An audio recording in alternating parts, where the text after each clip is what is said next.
This is the Twilight Whispers Club. The sky dims, the wind stills, and somewhere between day and night, a story leans in to speak. These whispers aren't loud, but they stay with you. You've been invited. Lean in close and listen.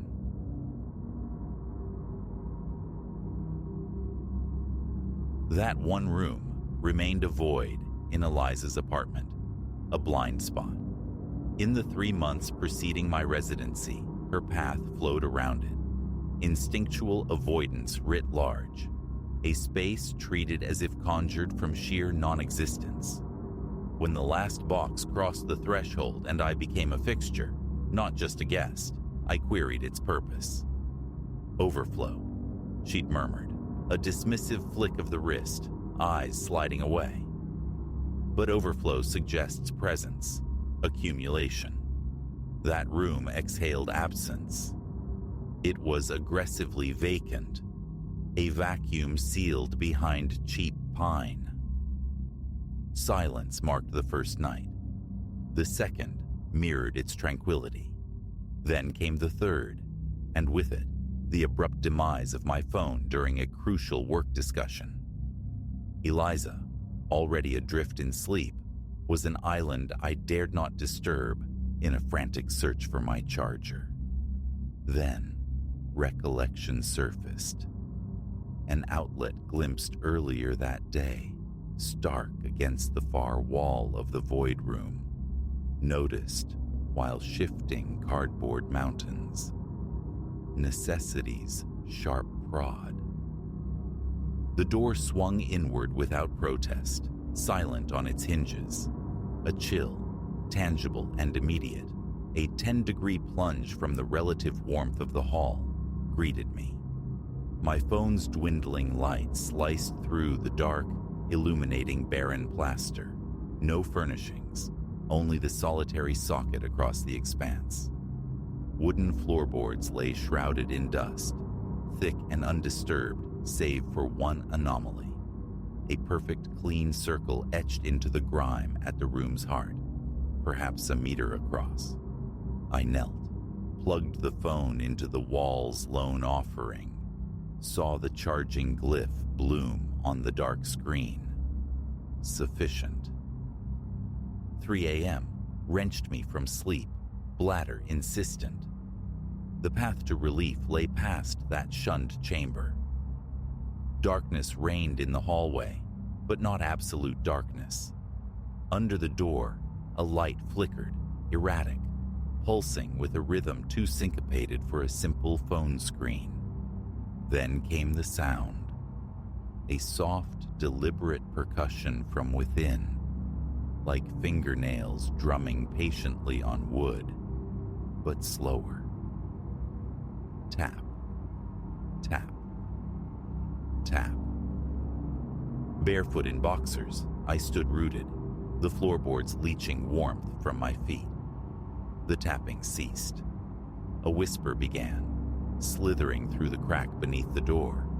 Not language, not quite, more the texture of speech, muffled as if forced through dense fabric. My throat constricted. Morning required that phone. Work demanded it. The whispers persisted, a sibilant tide rising and falling. My hand closed around the doorknob. The metal was glacial. As I turned it, the whispering cut off, sudden and complete. I shoved the door inward. My phone rested where I'd left it, screen inert, the charging indicator pulsing its steady mechanical rhythm. The room was starkly empty. Yet, the circle cleared in the dust had dilated, now easily 4 feet wide. I snatched the phone, yanking the charger from the wall with trembling fingers that nearly fumbled the device. A frantic dash to the bathroom, then a retreat to the bedroom's relative sanctuary. Eliza breathed beside me, undisturbed. I lay awake until dawn, painted the windows gray. listening to the apartment's settling groans, straining for something more.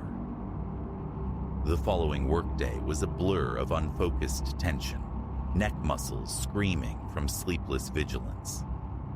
Over a solitary lunch, I texted Eliza. "Hey, that empty room. What's the story? Old tenant clear out fast?" An hour crawled by before her reply materialized. "Don't really use it. Better that way." Better that way? The phrase coiled unpleasantly in my gut. My subsequent call went directly to her voicemail's sterile greeting. That evening, Eliza worked late. Pizza arrived. I consumed it on the sofa, consciously averting my gaze from the hallway's shadowed mouth. Around 10, the familiar rattle of her key in the lock. But preceding her entrance, overlaying the metallic sounds, was the other noise. Tap, tap, tap, emanating from the empty room. Eliza entered, weariness etched onto her face. The tapping stopped, a perfunctory kiss to my cheek. Then she drifted towards the bathroom, towards the promise of steam and forgetting. I pursued her. "Eliza, that room. We need to discuss it." The shower hissed to life. "What about it?" Her voice was tight. "Last night," I began, "I heard things. In there. And just now. Again."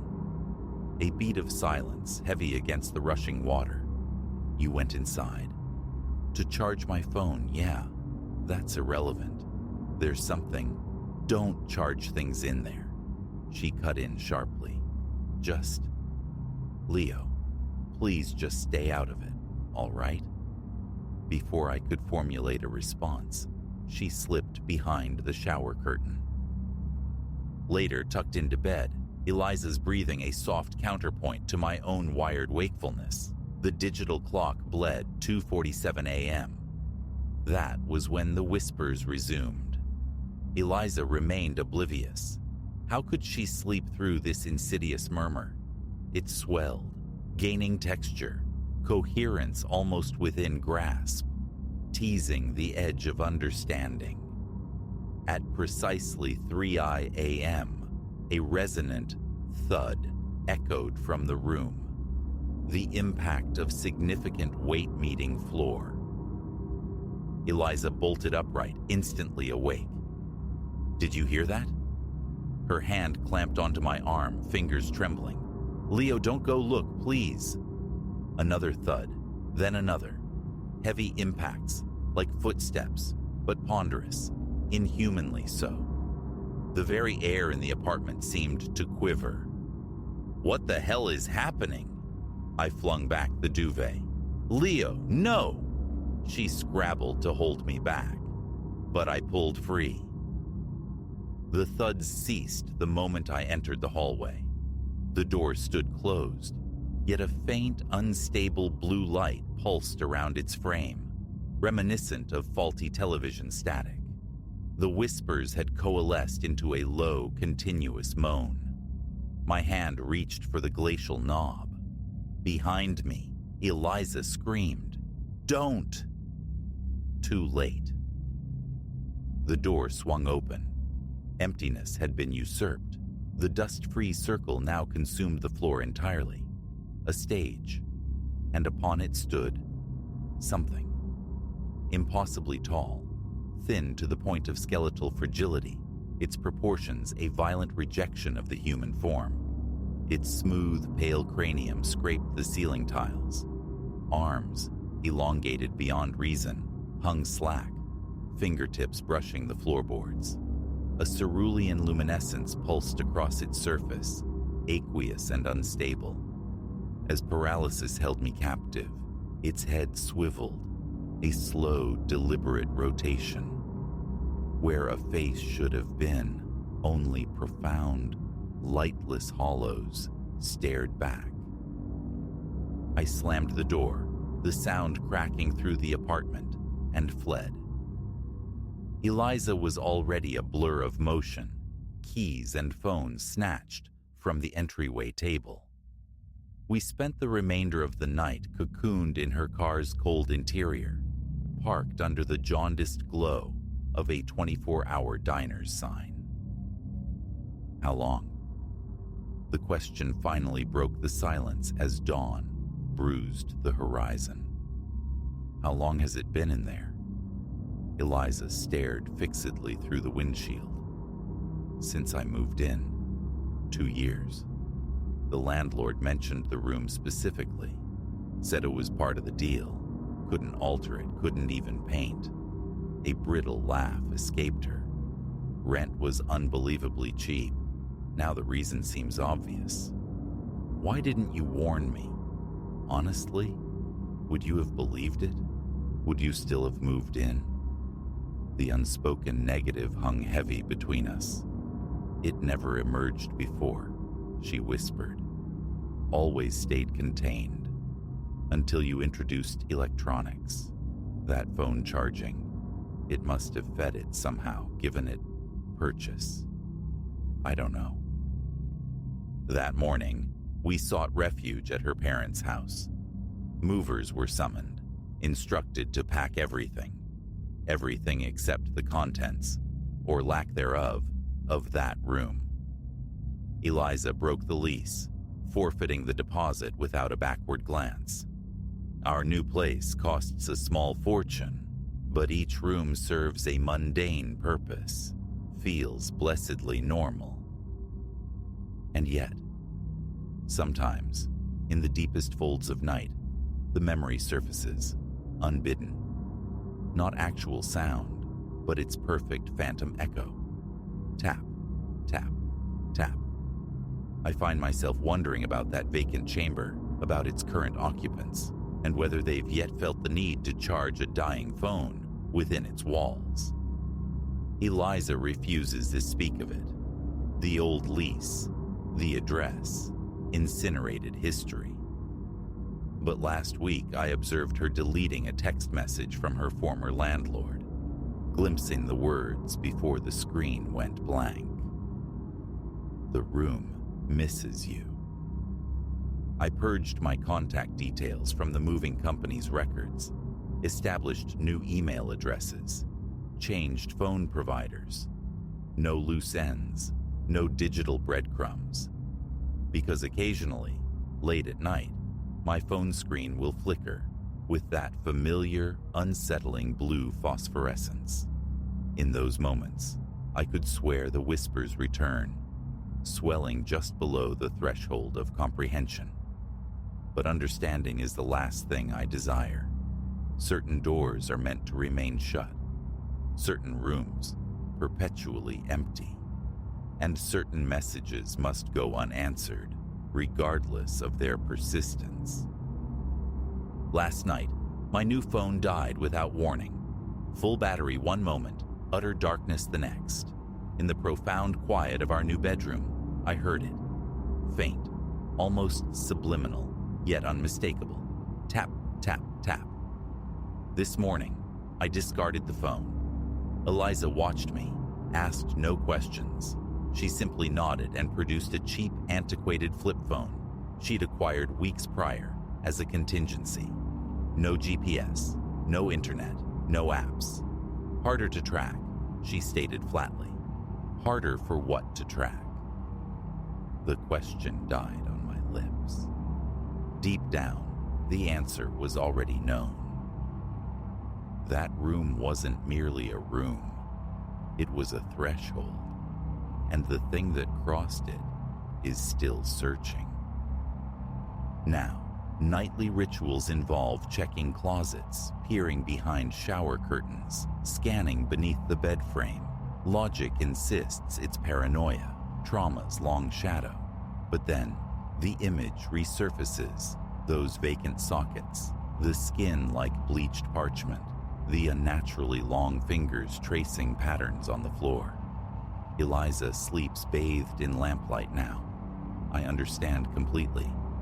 Neither of us mentions our shared, unsettling amnesia regarding the precise number of our old apartment, or even the street it stood upon. Those specifics feel deliberately erased, scoured away, leaving only the indelible imprint of the room, the figure, the chilling blue glow. Sometimes I jerk awake at 3 a.m., body rigid, convinced the whispers emanate from our new closet. It's never real, just echoes playing tricks in the psychic dark. We are safe now, I tell myself. We fled, severed ties, left no trace.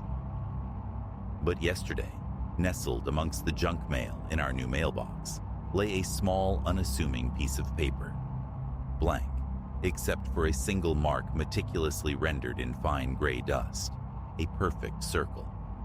I incinerated it immediately, saying nothing to Eliza.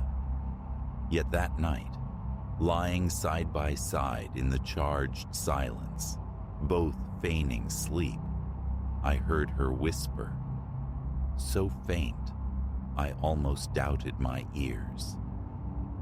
It knows where we are. I offered no response, pretended not to register her subsequent rising, to check the locks, the windows again. Pretended ignorance as she deleted another text from an unknown sender.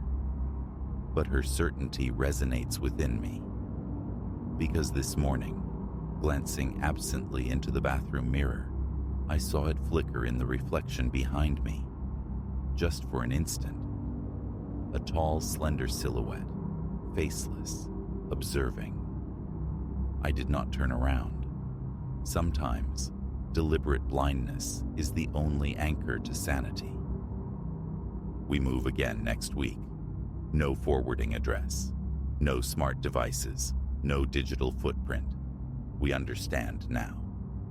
In this hyper-connected age, some connections are fatal.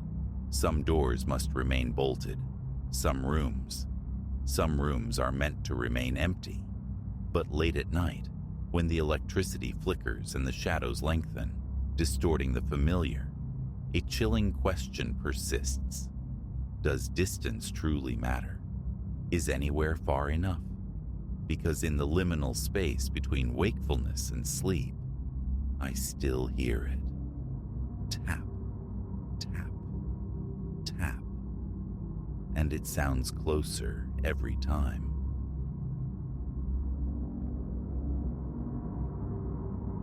The veil thinned the night I saw it standing sentinel at my bed's foot. 83 years hadn't dulled my senses enough to mistake that presence for a trick of the mind. I'd weathered storms literal and figurative across those decades, yet nothing readied me for the specific dread coiled within the polished quiet of Havenwood residence. A night destined to fray the very fabric of what I understood about existence, cessation, and the gossamer boundary between. My name is Alistair Finch. For half a decade, Havenwood has been my address, a place as agreeable as such final waiting rooms can be. The meals arrive warm, the attendants offer practiced smiles, and camaraderie flickers amongst us vestiges of former lives. Still, an undeniable substrate of sorrow lines these halls. We are all passengers marking time, bearing witness as companions dim and depart. Morbid musings, however, were never my preferred companions. I sought refuge in the modest library's dog-eared volumes, coaxed life from soil in the shared garden plots, and spun yarns of bygone days to any ear patient enough to listen. But a shift had occurred, insidious and subtle. Objects migrating unseen across surfaces, pockets of unnatural cold blooming suddenly in my room, faint susurrations in the corridor when solitude was certain. Initially, I blamed the calendar. Just the wiring fraying, old man, I'd chide myself. Yet a deeper intuition hummed a discordant tune. Something was profoundly awry. That particular evening found me surrendering early to my protesting joints. Arthritis raged, a familiar fire in the bones, and sleep seemed the only balm. Oblivion must have claimed me swiftly, for the next awareness was a jarring alertness, spurred by an uncanny sensation. That primal instinct, the prickle crawling up the spine signaling unseen observation. It clawed me awake. My eyelids flew open. For a breathless moment, inertia pinned me, stealing even the capacity to inhale. There, anchoring the shadows at my bed's end, stood a silhouette. The room swam in darkness, punctuated only by the faint numerals of my bedside clock. Yet the form was distinct, humanoid, utterly still, its focus fixed upon me. My heart hammered against my ribs, a frantic drum threatening to rupture its cage. A scream clawed at my throat, voiceless. All I could muster was a terrified stillness, locked in a silent confrontation with the unmoving watcher. Seconds elongated into glacial epochs. Then, a slow, deliberate motion began. Not walking, no, a glide, fluid and soundless, bringing it around the flank of my bed. Closer now, details sharpened through the gloom. It possessed an unnatural height, towering over mortal measure. Its substance seemed unstable, shimmering faintly, lacking true solidity. But the face, or the utter void where features ought to reside, that vacuum ignited pure terror. A smooth, undifferentiated blankness stared back. I clamped my eyes shut, a desperate prayer forming. Let it vanish. But its proximity was palpable, a tangible pressure, the surrounding air leaching warmth with every infinitesimal advance. Unable to bear the suspense, I forced my eyes open again. The entity loomed directly above, its featureless expanse mere inches from my own face. Then horribly, impossibly, a mouth manifested. A dark, distending chasm yawning wider than any human anatomy allowed. It spoke. The voice, a desiccated whisper seeming to emanate from the very air, rustled my name, distorting it into something alien. Alistair, it breathed. It is time. In that instant, some internal dam shattered. The paralysis relinquished its hold, and my voice erupted. A raw scream, more potent than I imagined my aged lungs could conjure, tore through the silence as I thrashed against the bedding. The figure recoiled, seemingly startled by the sudden violence of my resistance. It retreated, dissolving back into the room's deepest shadows as swiftly as it had materialized. Corridor lights flared. Hurried footsteps drummed closer. My door flew inward, revealing 2 night attendants, their expressions taut with alarm. "Mr. Finch, are you quite all right?" one asked, rushing to my side. Tremors racked my frame, cold perspiration drenching my nightshirt. Someone was here, I rasped, pointing towards the space the entity had occupied. A presence, watching me. It spoke. The attendants exchanged that glance, the one I recognized with a sinking heart. The poor, bewildered elder assessment. One patted my hand with practiced gentleness. "It's all right, Mr. Finch. Just a bad dream. See? No one here but us." But the imprint of its presence, the lingering chill, the echo of that voice. This was no phantasm of sleep. The subsequent days unfolded in a muted haze. Staff observed me with increased vigilance, their hushed conversations laced with terms like sundowners and cognitive disturbance.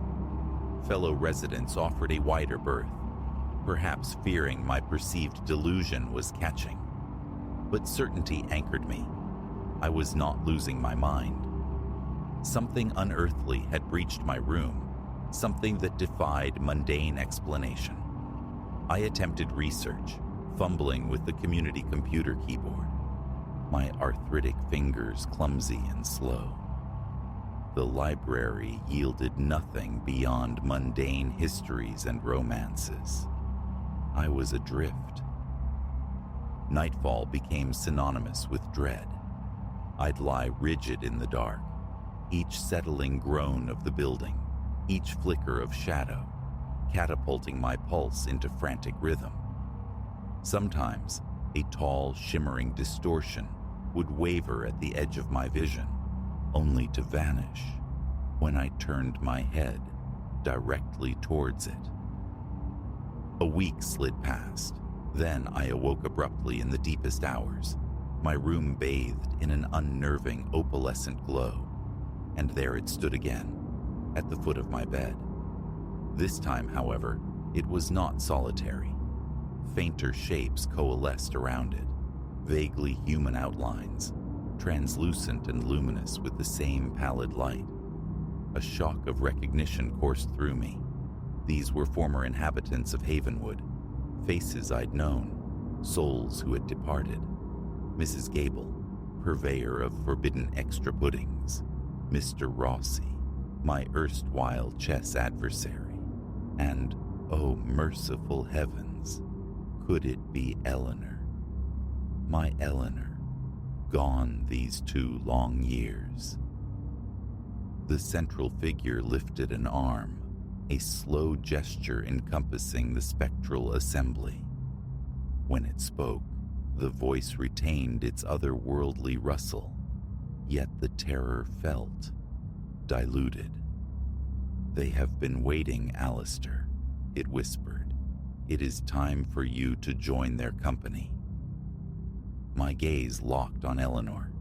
Her beloved face, etched now in soft light, offered the same tender smile that had illuminated 60 years of shared existence. A profound yearning surged within me, to reach for her hand, to shed this aching mortal coil and step away from the solitude. Yet, countering that pull, a deeper, more stubborn current asserted itself. "No," I managed, my voice thin but resolute. "Not yet. My time here isn't finished." The figure inclined its blank head, a posture suggesting puzzlement. The spirits surrounding it seemed to flicker, their gentle expressions tinged with sorrow. Eleanor blew a silent kiss across the intervening space. Then, one by one, they dissolved, fading back into the unseen. Only the tall figure remained, observing me from its featureless void. "You are unexpected, Alistair," it stated. "Few elect to linger when the passage is offered." "Well," I retorted, a spark of my old defiance rekindling, "I've always been a contrary old fool. You can ask anyone."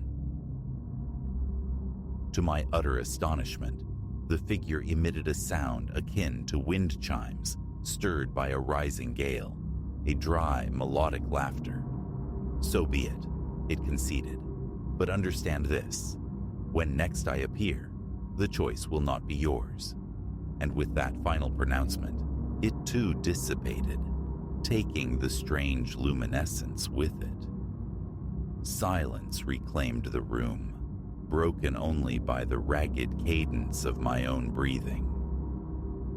Morning arrived not with dread, but with a startling clarity of purpose.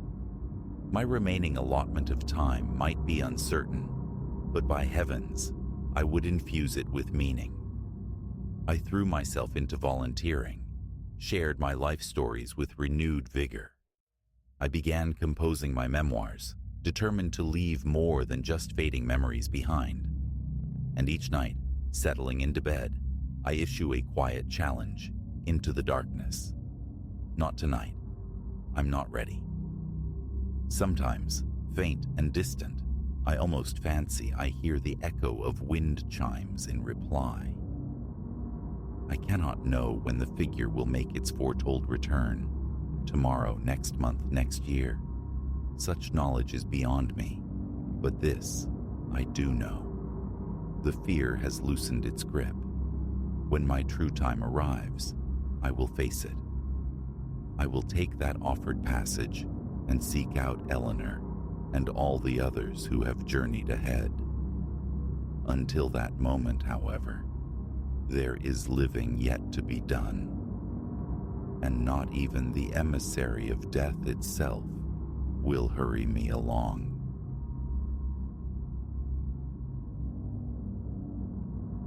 Wednesday yielded the offer, late afternoon sun slanting through grimy office windows. Mr. Harker, a man whose smile didn't quite reach his eyes, confirmed my immediate necessity as night sentinel.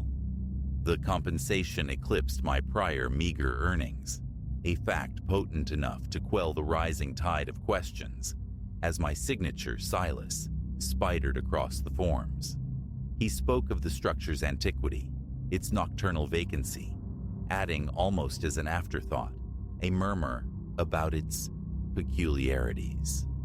A tremor, brief and cold, traced my spine, but I quelled it. Solvency was the priority. Details remained unrequested, unspoken. Midnight found me stationed before the edifice. It hunkered on a street hushed and neglected, where sparse street lamps cast hesitant cones of light onto fractured pavement, leaving most neighboring facades swallowed by shadow. Above the entrance, a lone, naked bulb wept a jaundiced luminescence that painted my flesh, the color of old parchment. Inside, the digital check-in chirped inanely before I navigated the path Harker had outlined. The corridor stretched ahead, swallowed by weak illumination, my tread reverberating unnaturally, conjuring images of celluloid vacancies, though this one breathed an aroma of desiccated documents and frigid dust. The security station, tucked away at the hall's terminus, proved a confined cell, a scarred desk, a bank of dormant screens, and the procedural scripture contained within a thick binder. 4 floors it detailed, sparsely populated by tenants utilizing the space for dormant possessions. My mandate: patrol each level, verify illumination states and portal security, then retreat to log the passage of time. Straightforward. I scanned the supplementary directives. A single line snagged my attention. Suite 304, to remain secured perpetually unless occupied. A cryptic footnote easily dismissed, or so I thought. The initial circuit concluded without incident, times duly noted in the cramped security station. 2 hours past midnight, I embarked again. Boredom, a thin veneer over a burgeoning disquiet. The hallways possessed a peculiar resonance, amplifying the whisper of my own clothing, the soft scuff of my soles. I drifted past chambers, crammed with skeletal filing cabinets and barren shelving. Ascending to the 3rd level, the overhead fluorescence stuttered as I emerged from the stairwell. Suite 304 presented itself to my left, near the corridor's end. Its door stood closed as I'd left it. A quick test of the handle confirmed its steadfast lock.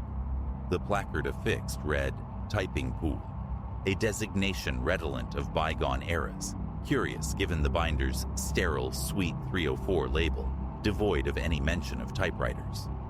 A mental shrug, and I proceeded.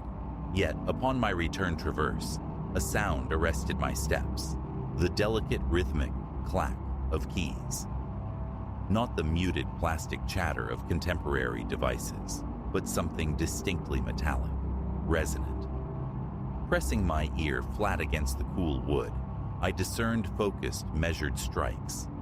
A beat of silence, then the unmistakable zhurrik of a platen turning, a page advancing, the signature rasp exclusive to a mechanical typewriter. A knot tightened in my gut. Occupancy was forbidden. I rattled this handle again, still inviolate. The instant my hand touched the knob, the typing ceased. Silence flooded back. Calling Harker felt premature, absurd even. Reporting phantom acoustics. Buildings groan, settle, exhale strange sighs. I rationalized, persuaded myself it was merely the structure's ancient metabolism, and moved onward. Retreating to the security hub, the phantom cadence echoed in my mind. A peculiar tension gathered at the nape of my neck. Not pain, but a subtle rigidity, an internal barometer signaling atmospheric pressure unseen. I forced myself deeper into the binder's dry pronouncements, seeking any notation regarding archaic machinery on the third floor. Nothing. The monitors, relics themselves, displayed grainy, unwavering views of empty corridors and the main entrance. Nothing stirred. Eventually, insistent self-persuasion painted the sound as auditory illusion. The following night, however, vigilance was my companion. I sought reaffirmation. The initial patrol yielded only silence until the ascent to the third level. Before Suite 304, I paused, listening intently for a full minute. Stillness reigned. I moved on. Scarce 10 minutes later, retracing my steps, the sound returned. Clack, clack, clack, pause, zhurrik. My stomach plummeted. Identical, undeniable. Fumbling slightly, I turned the key, pushed the door inward, and flicked the overhead switch. Light flooded a cavernous space populated by rows of aged wooden tables. Upon each rested a typewriter, veterans of a forgotten industry, some bearing the scars of time, missing keys, tarnished chrome, others seemingly intact beneath a uniform shroud of fine dust. The air hung thick with the scent of decay and brittle paper. Nothing stirred. The machines sat inert, platens empty. I circled the room, scanning for anomalies. Then, resting solitary on one table, a single sheet of paper. Its text, arranged in brief lines, defied recognition. The characters were alien, crudely formed with unsettling loops and jagged points. Gooseflesh prickled my arms. Tentatively, I touched the page. Real paper. Tangible. I folded it carefully, tucking it into my pocket. A final sweeping glance. Then I secured the lock and descended. Beneath the stark glare of the desk lamp in my sanctuary, the captured page revealed its baffling script. These weren't merely unfamiliar words from a distant tongue. The symbols themselves felt primal, perhaps cryptographic, perhaps something older still. My pulse hammered against my ribs. A faint creak resonated from the corridor, the distinct compression of a floorboard under weight. I froze, peering through the slight gap of the open door. Emptiness greeted me. Just the building settling, I insisted silently. The page vanished into my bag. Again, the impulse to contact Harker arose, only to be stifled by the lateness and the sheer incredulity of the situation. Found a cryptic message in a perpetually locked room. Madness. Morning would suffice. Dawn arrived, and I fled the building's oppressive stillness. The day was consumed by contemplation. The folded paper a tangible enigma. A desire to share it warred with the fear of dismissal. of being labeled delusional. Perhaps it was just an artifact, a relic from an era when this typing pool employed some esoteric shorthand. Yet, a deeper intuition refuted such easy explanations. The third night descended, heavy with foreboding. The prospect of revisiting that room curdled my stomach. I executed my patrols with forced alacrity. Around the first hour past midnight, the sound erupted anew, this time louder, the rhythmic clack, clack, clack more insistent. I sprinted towards Suite 304, key ready, turned the lock, and burst inside. Silence fell instantly. But now, a sheet of paper lay positioned on every typewriter. I snatched the nearest. The same bizarre script, arranged now like a meticulous inventory. The next table, identical symbols, different configuration. A distinct prickling sensation crawled up the back of my neck. The unmistakable feeling of observation. My head snapped around. Empty space. I began hastily gathering the sheets, and then a soft, distinct exhalation, impossibly close, brushed my ear. I spun, finding nothing. Panic surged, a cold wave. Clutching the collected pages, I scrambled from the room, slammed the door, and fumbled with the lock. Leaning against the wall in the hallway, breath ragged, hands trembling, I hugged the papers to my chest. Back in the relative safety of the security room, I flung the pages onto the desk and paced like a caged animal. A faint scrape sounded directly behind me, like a hesitant footfall. I whirled. The door was closed. The fine hairs on my arms prickled upright. Forcing myself into the chair, I focused on regulating my breathing. The pages lay scattered, mocking my incomprehension. Was someone infiltrating this place? Were the documents materializing from thin air? The rational mind recoiled. The subsequent nights settled into a disturbing rhythm. The summons of the typewriters, the unlocking, the discovery of fresh pages, sometimes a few, sometimes a proliferating multitude, and always that ephemeral sense of an unseen companion, a breath away. I conducted futile searches, scrutinized walls for hidden panels, peered into ventilation grills, sought clandestine access points. The structure remained stubbornly solid, offering no rational explanation. By the fifth night, I ceased collecting the artifacts. Their sheer volume became overwhelming, each sheet bearing the same indecipherable glyphs. I felt like a specimen under observation, trapped in a cycle I couldn't break. Sleep became a fractured landscape. Daylight hours were spent hunched over the growing pile of pages in my apartment, scouring the digital ether for parallels, for any alphabet, known or forgotten, that matched these unsettling forms. Futility was my only discovery. Back within the building's walls, paranoia became my shadow. Every creak, every sigh of the aging structure translated into footsteps, whispers. I developed a habit of whirling around corners, hoping to catch a glimpse of my tormentor, always finding only vacant space.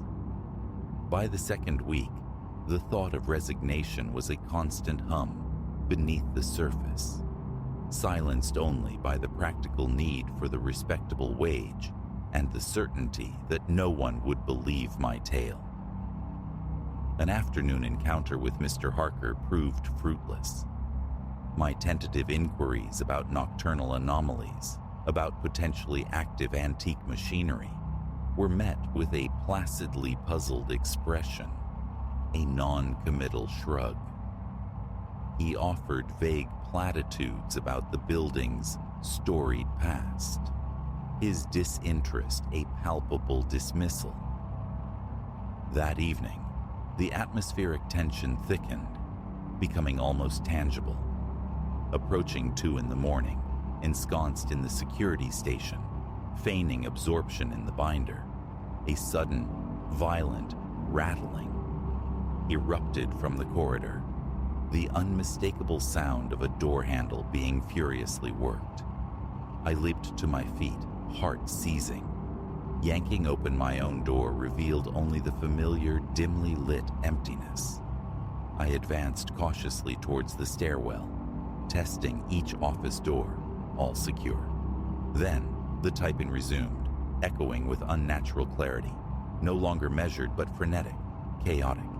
A visceral reluctance warred with an inexorable pull. I had to see. Each footfall down the third-floor hallway felt leaden. Before Suite 304, I paused, listening to the manic symphony of keys striking platen. My throat constricted.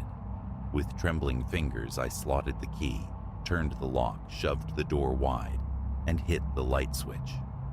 The clatter ceased abruptly, mid-strike. Before me, every single typewriter held a sheet, keys poised mid-action, frozen fractions of a second after impact. My knees threatened to buckle.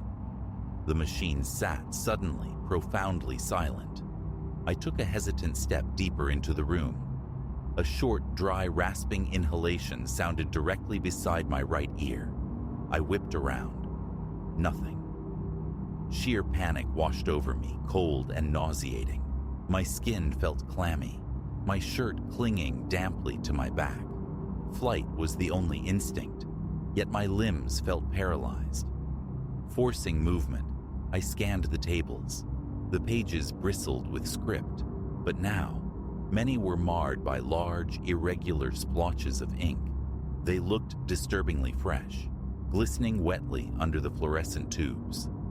Hesitantly, I extended a finger, touching the edge of a blotch. It was cold, viscous. I recoiled, a wave of revulsion rising. The very air in the room felt charged, heavy, pressing in. My skin prickled intensely. Turning to flee, the faintest tick of a single typewriter key sounded just behind me. I bolted into the hallway, slamming the door shut, twisting the lock with frantic energy. I stood there, panting, pressing my forehead against the cool, indifferent wall. The remainder of that shift bled away within the confines of the security station. I sought refuge in the mundane, leafing through archaic logbooks penned by my predecessors. Their entries spoke only of quiet nights, locked doors, the slow crawl of hours. Had they truly experienced nothing, or merely chosen silence? Time elongated, became elastic. I tracked the clock's agonizing progress towards dawn, each trivial sound, a settling pipe, the hum of electricity, jolting me like a physical blow. The cramped room felt increasingly constrictive, the walls subtly breathing. My shoulders were locked tight, a metallic tang coating my tongue. By sunrise, I was frayed, hollowed out. Powering down the monitors, I gathered my belongings and fled, neglecting the final log entry entirely. I remained tethered to this place. More nights have unfolded, adhering to the now established pattern. Sometimes, an unnerving silence reigns in Suite 304, amplifying my anticipation. Other times, the harvest of cryptic pages continues. The presence persists, that fleeting brush of breath, the nearly subliminal shuffle just beyond perception. Never more than a whisper, yet profoundly unsettling. I've confided in no one. Resignation remains a deferred option. The pages accumulate in my apartment, a growing testament to something. Their meaning eludes me, yet they feel intrinsically wrong in my grasp, missives intended for eyes other than mine. This pervasive sense of observation, it clings, extending beyond the haunted suite, permeating every shadowed corner of the edifice.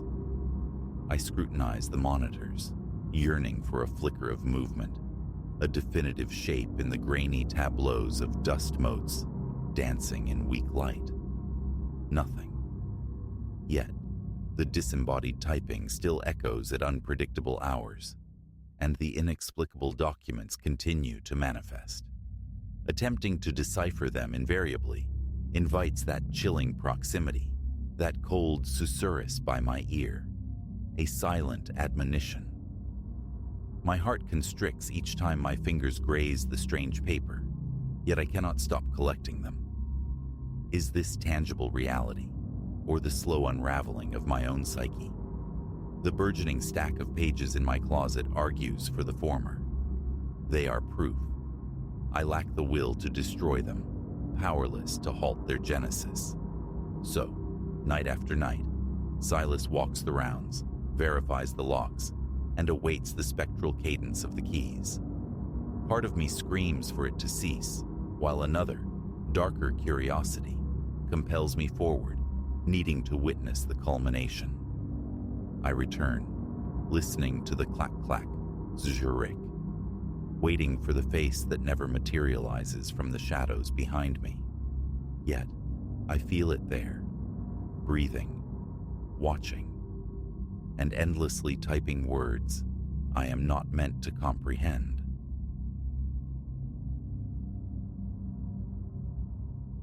Crimson startled the umber earth, a single obscene jewel flung upon the forest floor, and our steps faltered, breath catching in the sudden stillness.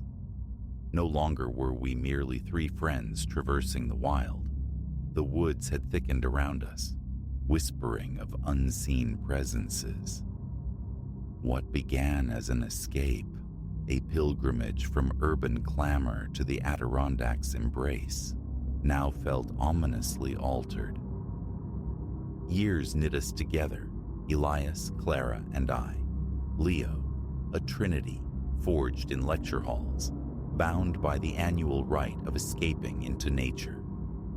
2 days had unfolded in sun-dappled perfection, air like chilled wine, vistas that stole the words from our mouths, the effortless rhythm of long acquaintance. But the third dawn bled into something different. We'd strayed, lured by the phantom promise of a shortcut, a whisper of a path winding towards a hidden cascade. It was Clara whose gasp first snagged the silence. Leo, Elias. Her voice, a threadbare sound. See this. We converged, drawn to the fallen leaf she indicated, upon which rested that perfect viscous bead of red. An animal, surely, I offered, the words tasting false even as they left my lips. A deer snagged on thorns, perhaps. Yet the blood pulsed with freshness, luminous under the cathedral light filtering through the leaves. Elias knelt, his gaze sweeping the surrounding detritus. More, he murmured, gesturing towards a faint constellation of droplets spattering the loam, leading deeper into the tangled green. Whatever bled went that way. A current passed between us, unspoken anxieties tightening the air. Retreat was sense. Prudence screamed it. But the human heart harbors a treacherous curiosity. Clara's eyes, wide, held a volatile mix of dread and allure. Someone might be injured, she breathed, needing assistance. I saw the resolve harden in her face. Knew Elias would follow her lead, and felt my own caution erode. Against the grain of my fear, I nodded. We advanced, shadows stretching long, pursuing the scarlet trail. Silence amplified each rustle, each snapped twig. The drops grew bolder, more frequent, painting an undeniable vector into the wood's deep heart. The very atmosphere seemed to coagulate, prickling the skin, raising the fine hairs on my nape. 10 minutes, perhaps 15, brought us to a sun-drenched clearing, and the sight within froze the marrow in my bones. Centered lay the carcass of a deer, its life recently, violently extinguished. This was no clean kill for sustenance. Its limbs were wrenched into grotesque angles, a macabre sculpture against the ferns, and encircling it, drawn thick in the creature's own lifeblood, pulsed symbols of arcane, unsettling geometry. Gods above, Elias choked out, his face bleached of color. Clara stifled a cry behind her hand, horror blooming in her eyes. "We leave," she whispered, urgent, "now." But the forest held its breath, then exhaled the sharp crack of a breaking twig just behind us. We spun, hearts hammering against ribs, as a figure detached itself from the bole of an ancient pine. Tall, skeletal, draped in rags that might once have been sturdy canvas, with eyes like agitated embers in a gaunt face framed by matted hair.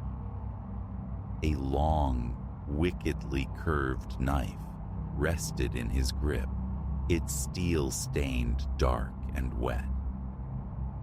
"Visitors," he rasped, the sound like stones grinding together. Unexpected. Clara's fingers clamped onto my arm, nails biting into flesh. Elias shifted instinctively, a shield between us and the apparition. "Apologies," I managed, striving for a calm I didn't possess. "We lost our way. We'll be going." A rictus split the man's face, revealing teeth like yellowed pegs. "I think not. You've witnessed the preparations. Can't have loose tongues wagging now, can we?" As he spoke, the woods birthed more figures.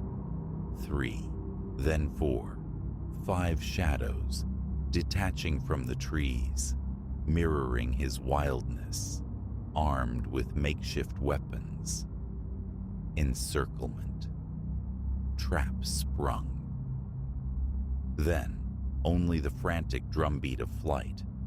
We plunged into the undergrowth, instinct overriding thought, branches lashing, thorns tearing. Behind us, guttural shouts, the heavy crashing of pursuit, a terrifying symphony spurring us onward. Lungs burned, vision blurred, yet we ran, fueled by primal terror. We erupted from the dense woods onto a rocky promontory, the world falling away into a sheer ravine. 100 feet below, a river churned, white and furious. Skidding to a halt on the precipice, we were caught. The cliff's edge, the hunters closing behind. "What now?" Clara gasped, her face a mask of panic. Elias scanned desperately, seeking purchase, escape. "No going back," he stated, grim certainty in his tone. "They'll have us." My gaze plunged downwards, vertigo clawing at my stomach. It's too far to jump. The sounds of pursuit intensified, moments ticking away like heartbeats. Then I saw it. A handspan ledge, a precarious track etched along the cliff's sheer face, vanishing around a rocky buttress. "There," I pointed, voice hoarse. "Our only way." Clara stared at the ledge, then back towards the rustling trees, now revealing glimpses of our pursuers. "Leo, that's madness. We'll fall."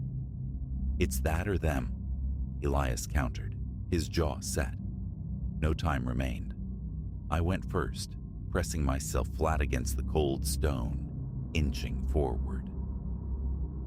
Clara followed, trembling, Elias guarding our rear.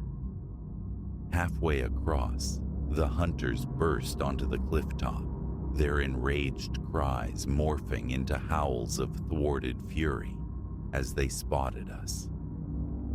"Keep moving!" I yelled over the roar of the river. "Don't look down!" Even as the words left me, a scream tore the air. Clara's foot slipped on the damp, treacherous rock.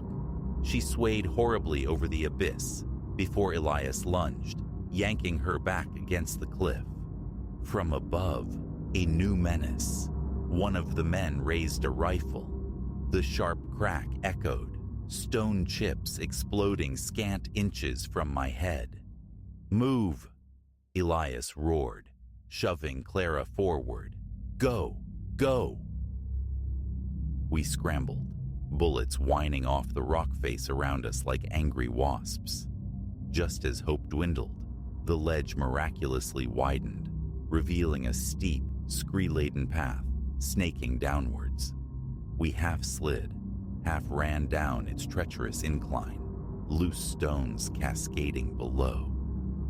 The shouts faded above as we descended, finally, blessedly, reaching the ravine floor. Without pause, we threw ourselves into the river's glacial torrent. The current seized us, powerful, threatening to drag us under, but we fought, clawing our way towards the opposite bank. We collapsed onto the stony shore, soaked, shivering uncontrollably, bodies racked with adrenaline and cold. "Are they gone?" Clara stammered through chattering teeth. Elias scanned the clifftop, empty now against the darkening sky. "Think so. They couldn't follow us down that." As the immediate terror subsided, the chilling reality settled. Miles adrift from our camp, sodden, bereft of supplies, utterly lost. And somewhere in the vast wilderness, those men, those architects of bloody ritual, might still be searching. "We find help," I said, forcing my aching limbs upright. "A ranger station, a road, anything." We followed the river's course, exhaustion weighing us down, yet propelled by the desperate need for distance. Dusk bled into night before our stumbling feet found the hard surface of a road. Another hour crawled by before headlights pierced the gloom, a truck slowing, its driver offering salvation. The local constabulary met our frantic tale with initial skepticism, yet a subsequent search near our abandoned campsite unearthed grim corroboration. The ritualistically arranged remains of animals, evidence of a hidden, long-term encampment deep within the woods. But of the men themselves, nothing. They had dissolved back into the forest's depths, leaving only the haunting afterimage of crazed eyes and bloodied knives. Camping ceased to be our ritual. That encounter irrevocably altered us, peeled back a layer of the world to show the darkness coiled beneath the beauty, not just in the wild, but in the labyrinth of the human heart. Sleep still offers little refuge. Sometimes, the echo of those inhuman pursuit cries jolts me awake in a cold sweat. I find myself wondering about those figures in the woods, about the nature of the madness that gripped them, and if they remain out there still, patient predators awaiting the next unwary souls to trespass upon their profane ground. The forest guards its secrets fiercely, some breathtaking, some steeped in terror. We were fortunate, escaping with our lives, yet bearing scars unseen. A stark reminder that the most dangerous beasts in the wilderness sometimes wear human faces.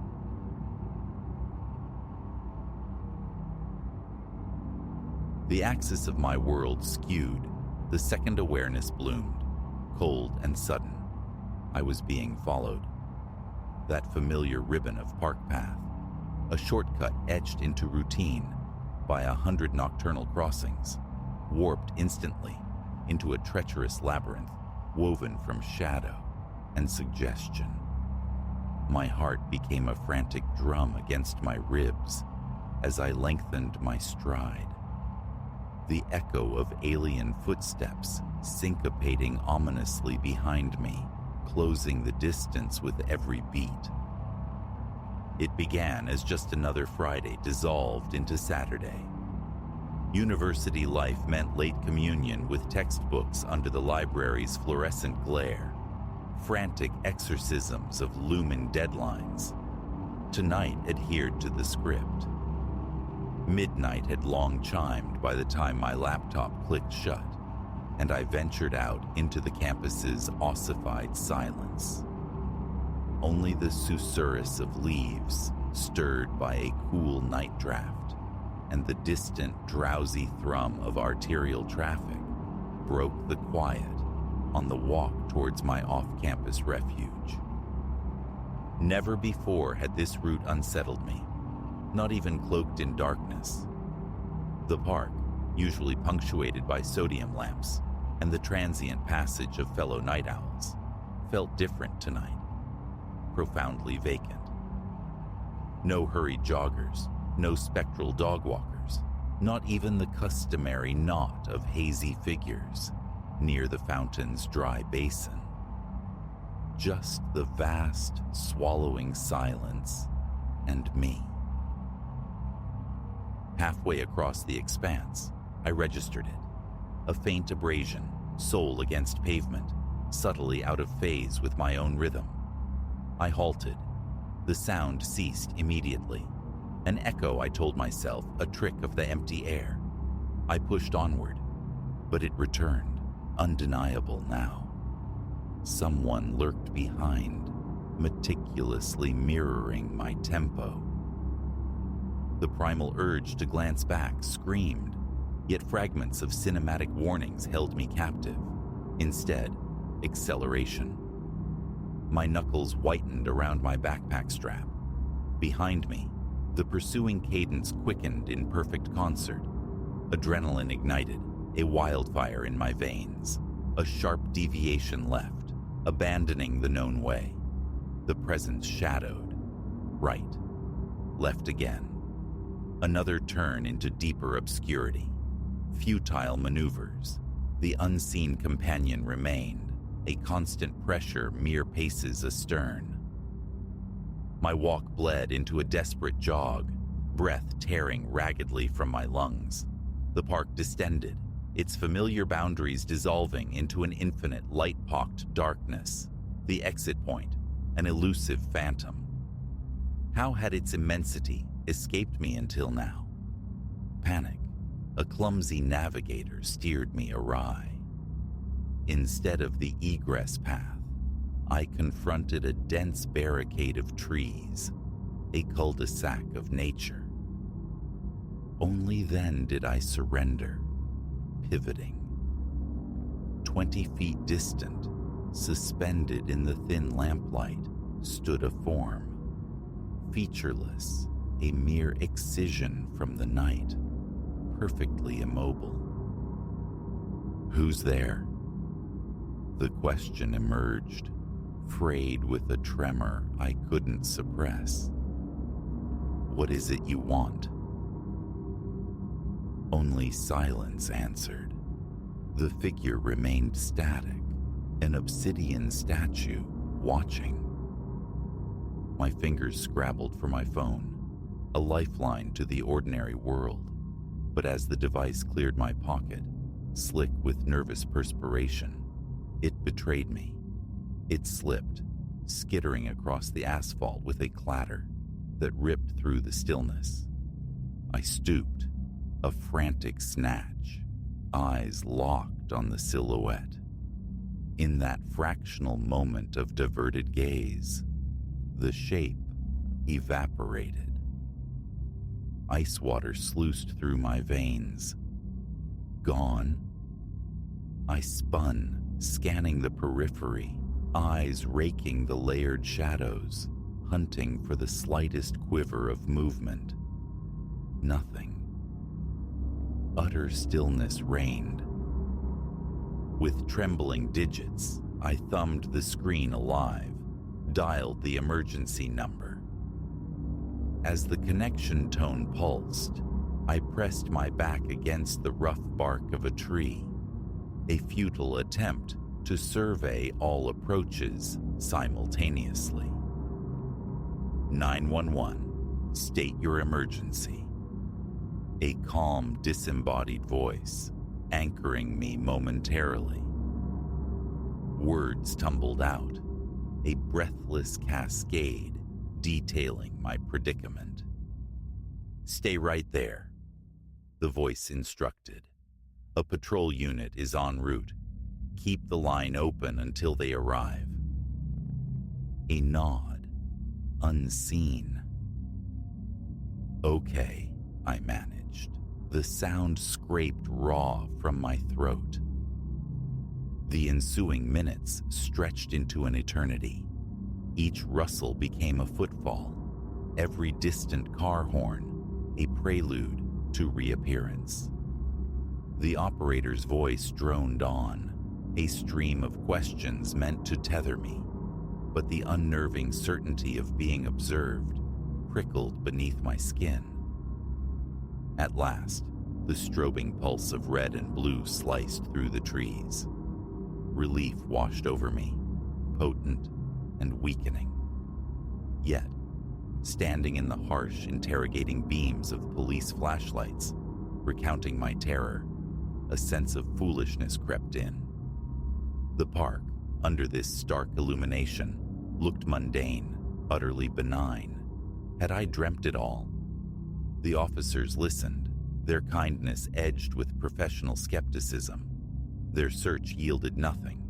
No footprints beyond my own, no broken twigs, no tangible proof to substantiate the phantom pursuit. "Likely just another late walker, same direction as you," one officer offered gently, his tone placatory. "The park plays tricks on the mind after dark." I nodded, wanting his rational explanation to be true, yet the visceral memory screamed otherwise. They offered a ride home. I accepted without hesitation. As the cruiser pulled away, a final glance backward snagged on the tree line. For a fleeting, heart-stopping instant, I thought I glimpsed it. A solitary figure poised at the forest's edge, observing our departure. Sleep offered no sanctuary that night. Closed eyelids conjured only the silhouette, replayed the phantom footfalls. The following day, defying a deep-seated dread, I returned. Sunlight saturated the park, transforming it. Laughter echoed, families sprawled on blankets. Reconciling this vibrant tableau with the previous night's suffocating fear felt impossible. I retraced my panicked flight, searching for what? Validation? A sign? Near the dead end, the copse of trees where I'd been cornered, a flicker of darkness snagged my attention. Half concealed by thorny undergrowth lay a scrap of fabric, rough, dark material caught fast. My pulse leaped. Reaching out, my fingers brushed against it. Real, tangible, proof. I tugged the fragment free, intending it for the police, irrefutable evidence. But as it came away, something else caught the light, something that turned my blood to frost. Affixed to the fabric's edge, small and starkly white, a name tag, and embroidered upon it, my own name. I staggered back, reality buckling. Impossible. No garment I owned resembled this cloth, let alone bore such a tag, and its presence here, precisely here. As my mind scrambled for logic, a profound chill traced my spine. Slowly, compelled by an unseen force, I turned. Standing on the path behind me, bathed in the impartial light of day, stood the figure, the silhouette from the night. Except now, it possessed a face. My face. The replica, my double, offered a smile, not of warmth, but a chilling, predatory curve of the lips that vibrated with malice. Then, as paralysis held me fast, It turned with casual grace and strode away, dissolving into the throng of oblivious park-goers, vanishing as if it were merely a ripple in the air. I ran. Didn't stop until the deadbolt slid home in my apartment, curtains drawn tight against the world. That was 3 days past. I haven't reached the threshold since. Classes missed under the guise of illness, meals delivered, worried messages from friends left unanswered. The outdoors feels contaminated, charged with the potential of its presence, waiting. Sometimes, in the deepest hours, I hear it. Faint, deliberate steps pausing just outside my door. A listening presence, a waiting silence. What was it? Specter, demon, some aberrant echo of myself spilled from a fractured reality? I cannot say. I know only this. It is terrifyingly real. It is somewhere close, and its focus is inexplicably entirely on me. So I commit this to record, a desperate message in a bottle tossed into the void. Perhaps belief is too much to ask, but if I cease to be, if the waiting presence outside my door finally crosses the threshold, perhaps someone will understand. And if you read this, if you find yourself traversing that park when the lamps cast long shadows and the world sleeps, and you perceive footsteps that are not your own, do not turn. Flee. Flee and pray that the face you might eventually confront is not your own reflection, staring back from the abyss. The most monstrous visage, perhaps, is the one we recognize as intrinsically ours.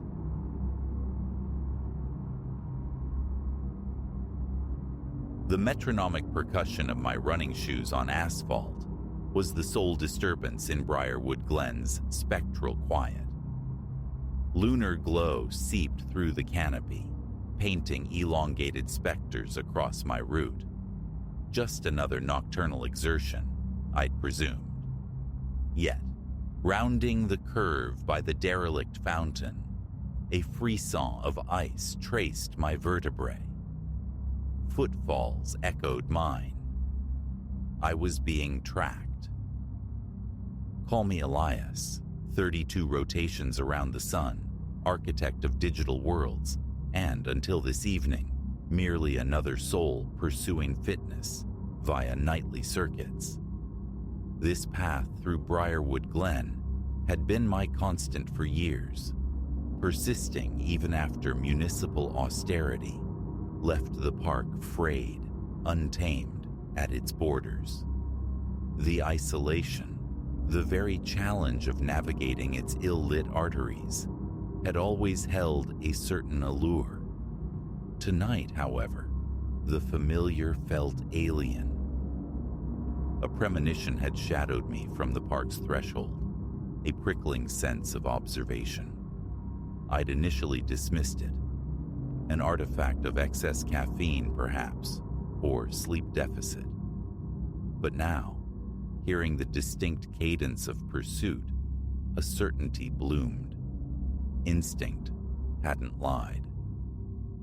My pace surged, my heart a frantic drum against my ribs. The pursuing steps accelerated, mirroring my own. A furtive glance back revealed a silhouette, indistinct, maybe 50 yards distant but closing the gap with unnerving speed. My thoughts scrambled, accessing a mental map of the park's geography. The primary exit remained a considerable distance, a mile or more, but a lesser-used side gate offered a nearer escape. If I could reach it, I'd spill onto a well-illuminated thoroughfare, bustling with the remnants of late-night commerce. I broke from the established trail, slicing across a dew-slicked meadow toward that potential salvation. The damp turf proved treacherous, nearly stealing my footing repeatedly.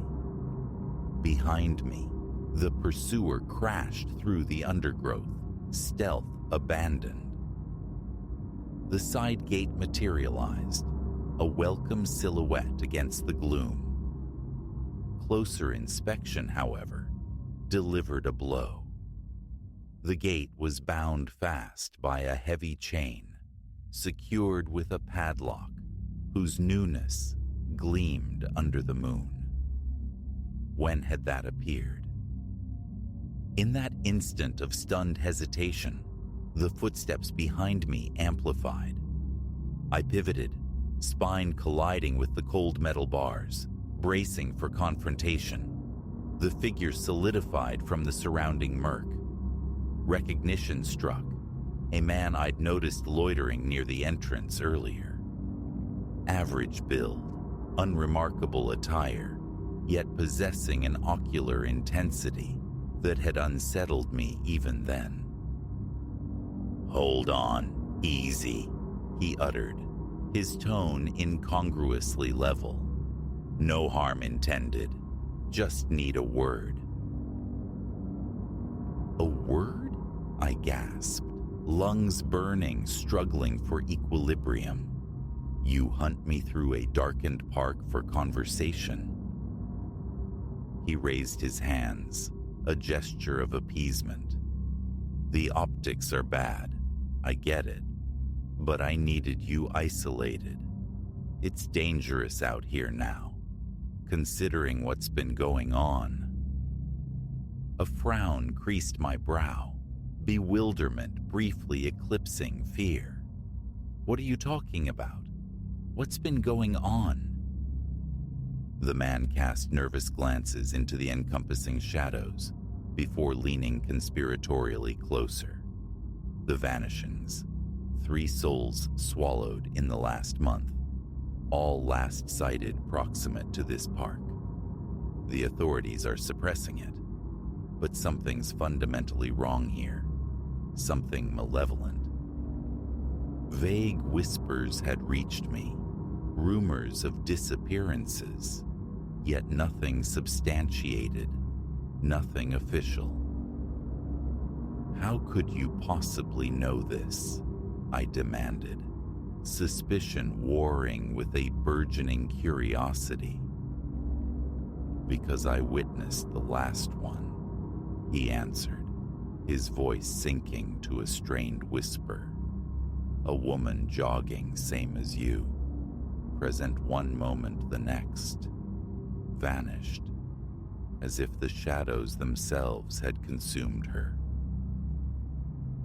A chill unrelated to the night air permeated me. "That's impossible," I countered, though the conviction faltered even as I spoke. He gave a grim nod. "Sounds fantastical, I know, but I've been observing this place, trying to decipher the pattern. I believe I'm close, which is why I had to intercept you. You're exposed." A part of me screamed to denounce him as delusional, to shove past and flee homeward. Yet, his eyes held a raw sincerity, a desperation that arrested me, and hadn't I, if truly honest, sensed an encroaching wrongness about the park recently? An atmospheric density, a persistent feeling of being watched. All right, I conceded slowly. "Assume I entertain this. What's the next move?" Relief visibly softened his features. "We locate the nexus. My observations point toward the old groundskeeper's shed, deep in the park's core. Anomalous lights, peculiar acoustics. Something is centered there." Hesitation gnawed. Every primal urge shrieked for retreat, for the sanctuary of home, for willful ignorance. But the image of more individuals vanishing, of families suspended in unknowing grief, inaction, felt like complicity. "Fine," I stated, surprised by the unexpected firmness in my own voice. "Lead the way." We plunged deeper into Briarwood Glen, hugging the penumbra, striving for silence. He introduced himself as Silas, a former custodian of this very park, made redundant by the aforementioned budget cuts. His connection endured, he explained, compelling him to monitor the grounds he'd once meticulously maintained. Approaching the park's heart, details previously ignored now sprang into sharp focus. Cryptic symbols etched into tree bark, unlike any mundane vandalism. Barren patches of earth where flora refused to take root, and a peculiar, low-frequency hum, pervasive yet directionless, teasing the very edge of auditory perception. The maintenance shed emerged ahead, a structure steeped in decay, seemingly derelict for decades, yet drawing nearer. A faint luminescence bled from beneath its warped door. Silas pressed a finger to his lips, then motioned me to follow. We crept toward a filth-encrusted window, peering into the interior. The sight within sent icy tendrils through my veins. The shed's expected contents, rusted implements, cobweb tapestries, were absent. In their place pulsed alien machinery, intricate and glowing. At the room's center churned a vortex of pure light, a shimmering rent in the fabric of perceived space. And entities moved around it, forms that resisted ocular focus, shifting, warping, according to some non-Euclidean geometry. As I watched, paralyzed, one such shape reached into the swirling luminescence and extracted something. A jolt of visceral horror shot through me as I recognized a human form, inert or worse. I recoiled, stumbling backward, reality buckling. A hallucination, surely. A trick of fatigued eyes and moonlight? But Silas's grim, set expression confirmed the shared, impossible vision. "This has to be stopped," he whispered, urgency tightening his voice. "Whatever this is, whatever they're doing with those people, it can't continue." I nodded, fear a suffocating presence, yet overridden by a nascent resolve. How?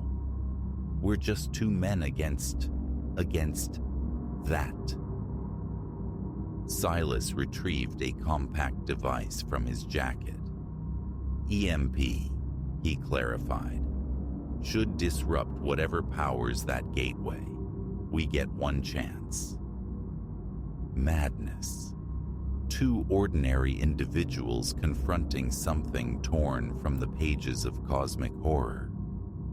Yet, the image of the vanished jogger, the potential fate of others, inexplicably linked to this place. We had to act. A rudimentary plan formed in haste. Silas would create a diversion, drawing the entity's attention. I would slip inside, plant the electromagnetic pulse device as near the central apparatus as feasible. Simple in concept, terrifyingly complex in execution. Events unfolded in a disorienting rush. Silas flung the door wide, shouting, gesticulating wildly. The beings turned, their unearthly shapes rippling with something akin to surprise. I bolted inward, hand trembling as I armed the EMP. Just as I reached to place it, one of my entities registered my presence. It emitted a sound that defied description, a vibration that resonated deep within my bones. I saw it surge toward me with impossible velocity. I slammed the EMP onto the nearest console segment and activated it. A beat of silence. Then, pandemonium erupted. Machinery spat sparks, the air thickening with the acrid tang of ozone. The vortex destabilized, imploding, its gravitational pull dragging everything nearby into its collapsing maw. The entities shrieked, their forms contorting violently as they were consumed by the closing rift. Silas seized my arm, hauling me toward the exit. We fled, not daring a backward glance as the shed behind us was consumed by incandescent light. The ground trembled violently. I braced for the earth itself to swallow us whole. Then, abruptly, silence descended once more. We found ourselves sprawled on the grass, gasping, lungs aching. Behind us, the maintenance shed stood as a smoking ruin, but a ruin blessedly, terrifyingly mundane. In the subsequent days, attempts to rationalize the irrational proved futile. Police investigated the charred remnants but uncovered nothing beyond simple arson. The missing individuals began to resurface, bewildered, disoriented, yet physically unscathed, their memories wiped clean of their ordeal.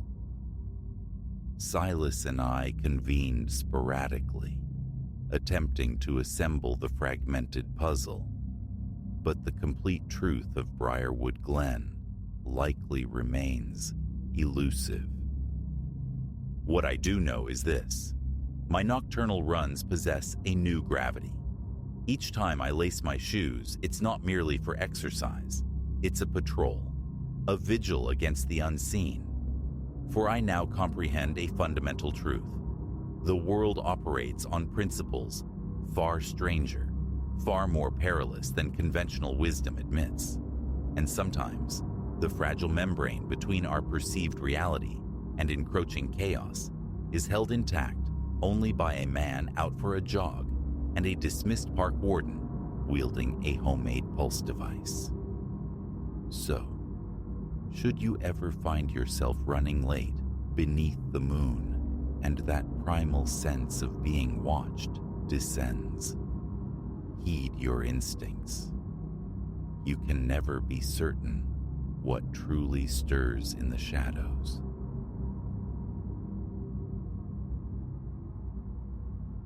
That first evening, settling into the unfamiliar bones of the house, Ilara felt something was askew. She'd collapsed onto the worn velvet sofa, the scent of cardboard dust still clinging to her from unpacking kitchenware, when a low vibrational current snagged her attention. It emanated from the hallway's terminus, a subtle drone, less a sound than a presence felt, like the faintest liturgical chant weaving through the quiet. Barely audible, yet undeniably there. She stilled, head cocked, straining to pinpoint its origin. The resonance seemed nested within the final bedroom, the one yet untouched, its doorway, a dark mouth at the corridor's end. Lightless, unfurnished, a stark cube of plaster and bare floorboards beneath an uncovered window. No reason for it to breathe sound. Rising, Ilara drifted down the hallway, the floorboards cool beneath her bare feet. The instant her shadow fell across the threshold, the vibration ceased. Utter silence descended, thick and immediate. Inside, nothing stirred, just vacant space.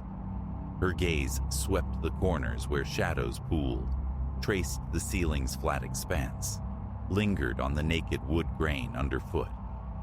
Outside the window, the neighbor's weathered fence stood sentinel, streetlights casting a watery glow on distant houses.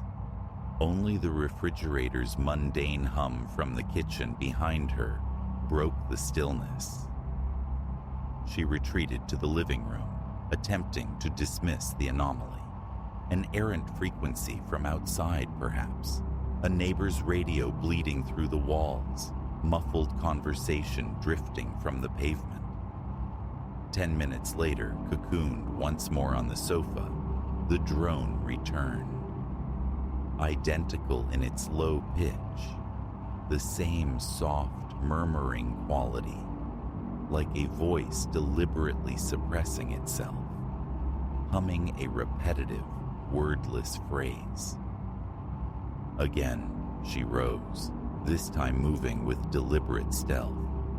The hallway lay submerged in shadow, lit only by the ambient glow spilling from the living room. Her socked feet whispered over the floorboards.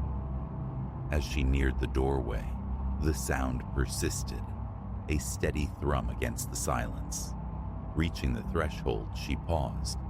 Then, the moment she crossed the plane into the room, the hum evaporated, vanished. She fumbled for the overhead light switch, flooding the space with stark illumination. Corner to corner, behind the door, out the window again. Empty, silent, undeniably alone. A prickle bloomed across her skin. A faint sheen of moisture beaded on her forehead. There existed no logical source for that resonance. The house, though possessing some age, wasn't ancient. Renovations were recent, the landlord had assured her. Walls felt solid, not paper-thin conduits for external noise. No visible cracks or apertures offered passage for a whispered secret. She checked the adjacent empty bedroom, peered into its shallow closet, knelt by its window, listened intently at the walls. Nothing. That night, Ilara sought refuge in her own bedroom, near the kitchen, far from the hallway's end, door firmly shut. The expectation of the sound's return lingered, a phantom echo in her mind, but exhaustion eventually claimed her, pulling her into sleep undisturbed. Daylight brought a sense of normalcy. She dedicated the afternoon to configuring her workspace, the familiar clicks of the keyboard and the whir of the computer fan grounding her. The neighborhood itself was placid. Birdsong, the occasional distant bark, the low thrum of her own technology.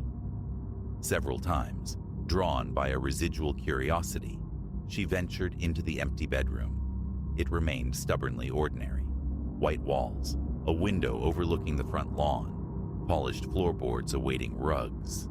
Just vacant potential. No hidden panels, no loose boards betrayed by her tentative steps. She rapped her knuckles against the plaster.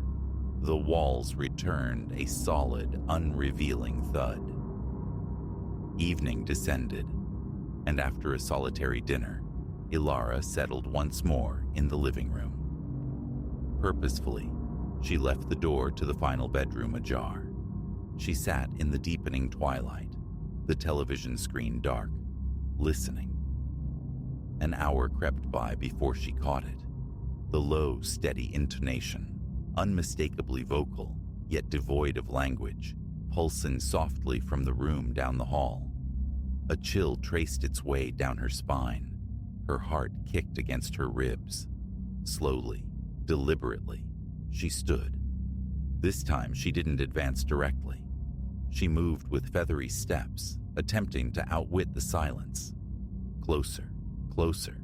The humming held steady. Reaching the doorway, she could discern its texture more clearly. A calm, consistent, low-pitched human drone. Leaning, craning her neck to see past the frame, without crossing the threshold, she scanned the interior. No one.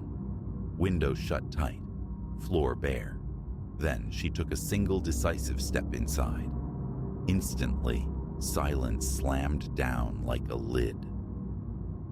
The fine hairs on her arms lifted. Again, The check behind the door, the upward glance at the ceiling. She threw open the window, leaning out into the cool night air, searching for a hidden observer. The street offered only parked cars, gleaming under sparse porch lights across the way. Empty. She secured the window and retreated. Back on the sofa, an idea sparked. Her phone. She activated its recording application and waited. 30 minutes dissolved into the quiet before the hum resurfaced. Recording initiated. Holding the phone aloft like a divining rod, she crept towards the room again, a hunter stalking sound itself. The drone persisted until she leaned through the doorway. Silence. She stopped the recording, played it back. Her own quiet breathing, the subtle hiss of the phone's microphone, but nothing more. The elusive hum remained uncaptured. A frustrated sigh escaped her lips. Tension knotted in her neck. She paced the hallway, flicking the overhead light on, off, on again, as if interrogating the space. She tried lingering just outside the doorway for an extended period. Nothing. The sound seemed conditional, requiring her presence elsewhere in the house, the living room, the kitchen, to manifest. It demanded distance. That night heralded a new strategy. Ilara placed her phone inside the empty bedroom, recording app active, then walked away, retreating to her own room and closing the door. An hour later, she returned. Pausing at the threshold, she listened. Silence. Stepping inside, she retrieved the device. Reviewing the recording revealed a brief anomaly midway through, a few seconds of faint, low humming, barely perceptible above the background noise, abruptly truncated. No discernible pattern, no identifiable gender to the voice, just that ephemeral drone. Replaying it yielded the same frustrating fragment. Days bled into nights, and a pervasive unease settled over Ilara. The hallway became territory to be navigated quickly after dark. Work and routine offered daytime anchors, music a frequent evening companion. Headphones became a shield. Yet, inevitably, in moments of quiet, a pause in the music, the television muted during commercials, the low resonance would reassert itself, a persistent whisper from the vacant room. She experimented further, knocking sharply on the hallway wall while the humming was audible, prompted immediate silence. Calling out, "Is anyone there?" met only with emptiness. An attic inspection revealed insulation and rafters, devoid of life. The crawl space beneath the house yielded old pipes and cobweb-laced wiring, nothing more. On a stepladder, she scrutinized the empty bedroom ceiling. No vents, no grills suggesting hidden speakers. Simple wiring, solid window frame, a shallow, unremarkable closet. Sleep became reliant on the television's drone, a manufactured soundscape to mask the inexplicable one. It offered partial solace, though curiosity sometimes compelled her to lower the volume, straining to hear. The hum was always there, waiting in the quiet. Unchanged in volume or pitch, a steady, low vibration that vanished the instant she tried to confront it directly within the room. One night, she unearthed an old baby monitor set, bought years ago on a whim. Placing the transmitter inside the empty room, she carried the receiver to the living room. Static hissed initially, then, faint but distinct, the humming emerged through the speaker. Clearer now, almost melodic, a short sequence of notes repeated.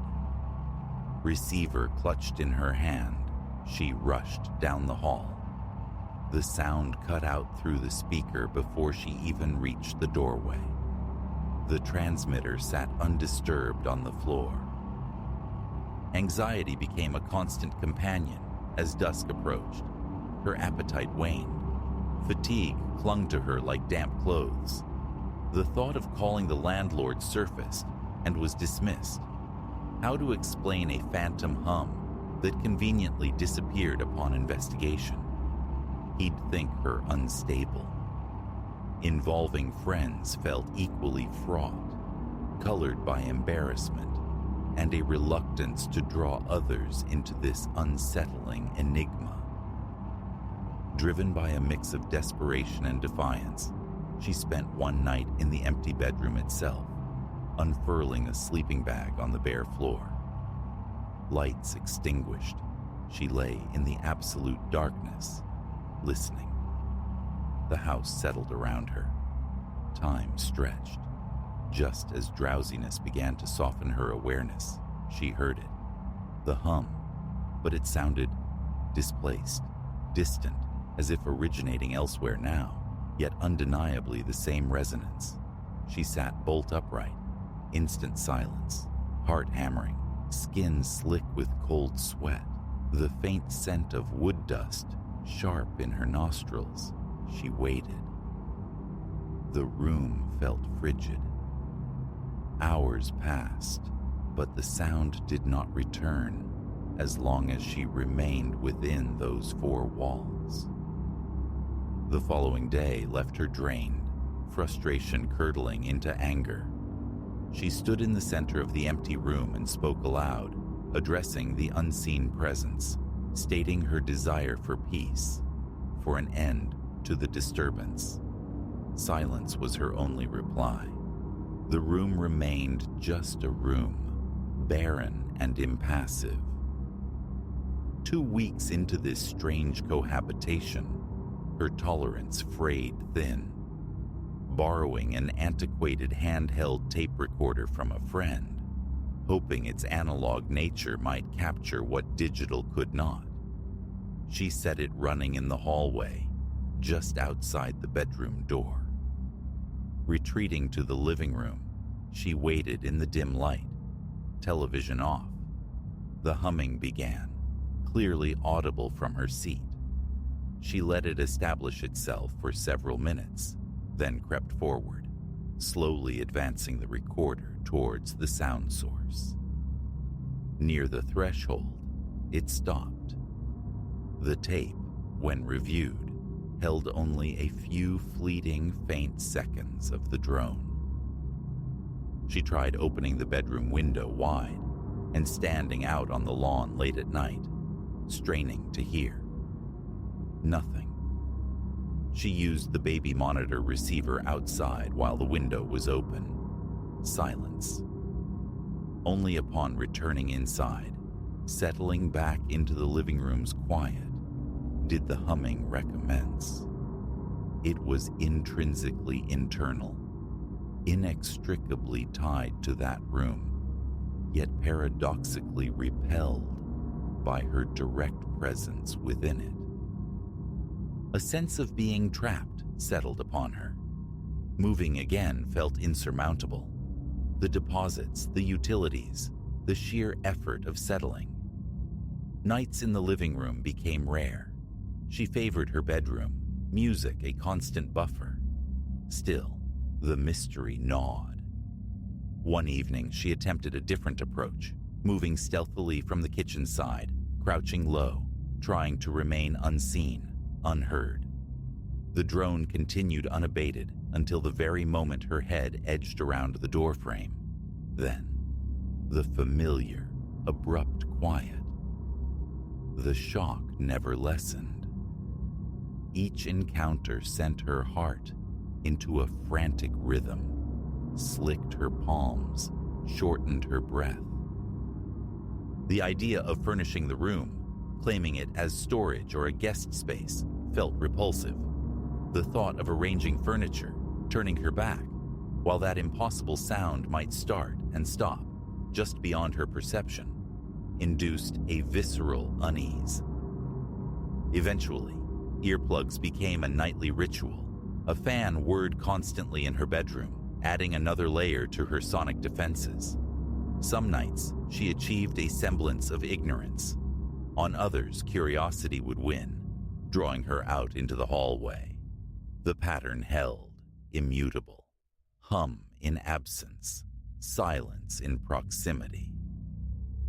No source was ever uncovered. No hidden device, no structural anomaly, no spectral figure glimpsed in the periphery. Her challenges, if someone is there, say something, were met with humming silence when she wasn't looking. Shining a powerful flashlight beam through the doorway from a distance revealed only empty space. Placing a chair inside, facing the door, a silent sentinel, changed nothing. Ultimately, Ilara learned accommodation, not resolution. Quiet evenings in the living room were sacrificed. Music played, or the television murmured.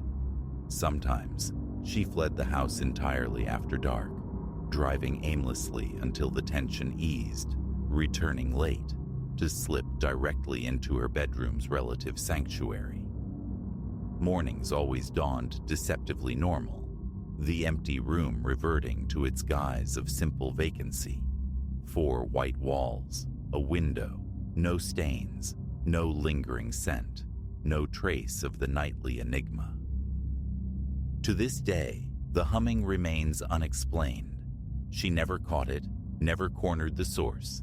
It remained cautious, elusive, perpetually silent when directly observed. It never intensified, never altered its low, steady pitch. It simply was and is a quiet drone that ceases the second she steps across the threshold. She still resides in the house. The sound persists, an intermittent guest in the quiet hours.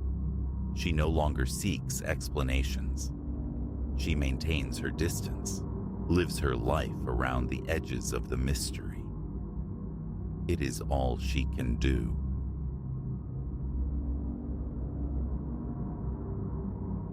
The instant our boots crossed the unseen threshold into that valley pocket, a wrongness settled deep in my gut.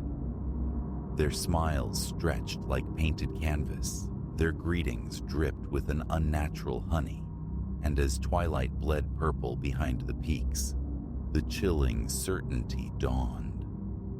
Viridia might never relinquish its grasp. It began, as grand follies often do, with aspiration. Leo and I, bonded by years, scaling ridges and fording streams, craved the truly untrammeled. Whispers of a mountain sanctuary, a cartographer's blank space, ignited a familiar fire. Autumn air, sharp as cider, bit our faces as we hefted packs laden for a week's communion with solitude. Days blurred into a montage of granite majesty and glacial streams, the silence profound, amplifying our sense of splendid isolation. Then, on the 4th dawn, wading through ferns thick as felt, Leo froze. "Listen," he breathed, head tilted. Birdsong, wind-sifted leaves, and beneath it, faint yet distinct, ripples of merriment. Laughter, an absurdity miles from any known human trace. Drawn by that siren sound, we burrowed through the final screen of foliage. Below, cupped in the valley's palm, lay not ruins, but life. Viridia. Smoke curled from chimneys, figures moved with purpose, a tapestry of impossible existence. "Impossible," Leo whispered, awe warring with disbelief. "No map shows this." Disbelief held us rooted until they saw us. A wave of humanity surged forward, faces incandescent with welcome. "Guests," cried the first to reach us. a weathered man whose eyes crinkled perhaps too much. Aeons it has been since wanderers found our path. We were swept along, engulfed by beaming faces, a torrent of inquiries. Whence came we? How? Were others near? Malachi the elder possessed an unnerving vitality, guiding us toward his timbered dwelling. Rest now, weary travelers, he urged, his voice smooth as river stone. Tonight, Viridia celebrates your finding us. Over bowls of steaming, savory stew, Malachi spun tales of their ancestral flight from a dissonant world, their generations of self-reliance. All we require, he declared, pride ringing clear, is found within these slopes.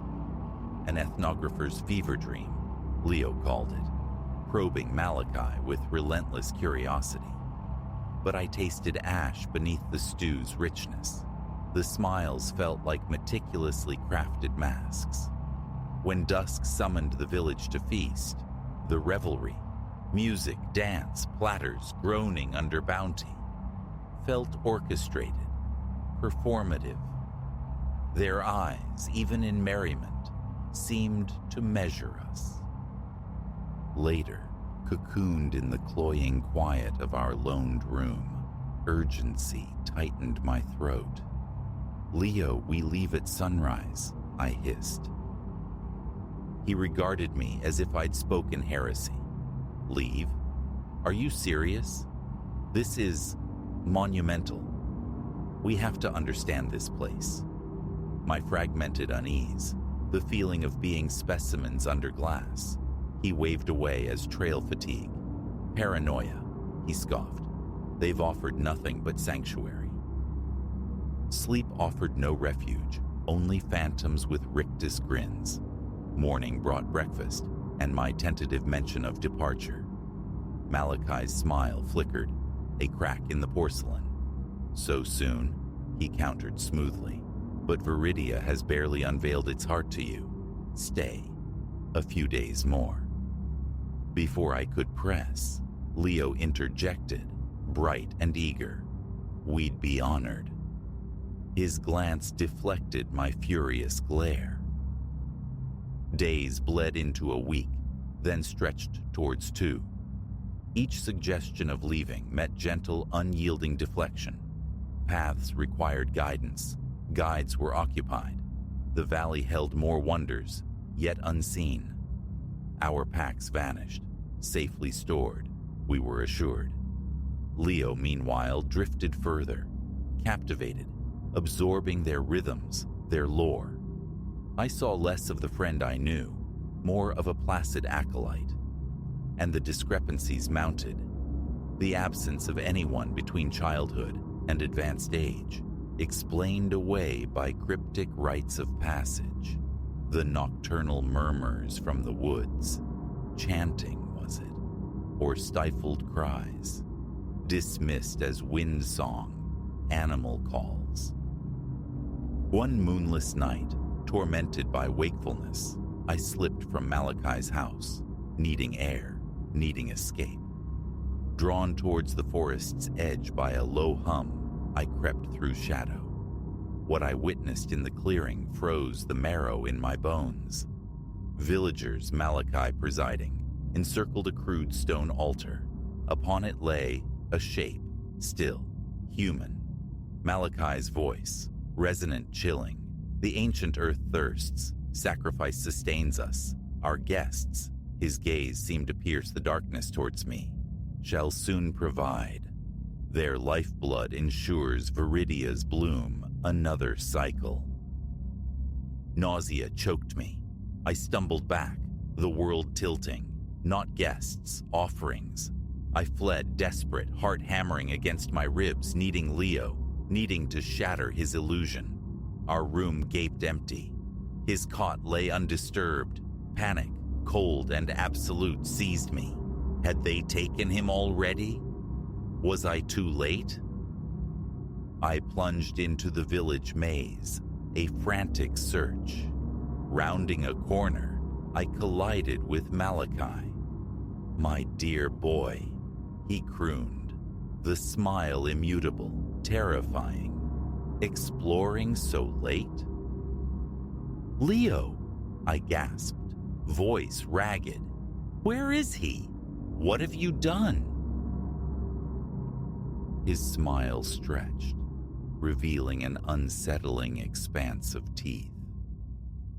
"Leo perceives the truth now," he murmured. "He has accepted the solace of our ways, as will you." I recoiled, mind scrambling for an exit, any exit. Turning to bolt, I found shadows coalescing into figures blocking every path. They emerged silently, surrounding me. "Hush now," Malachi soothed, the tone wrapping around me like icy silk.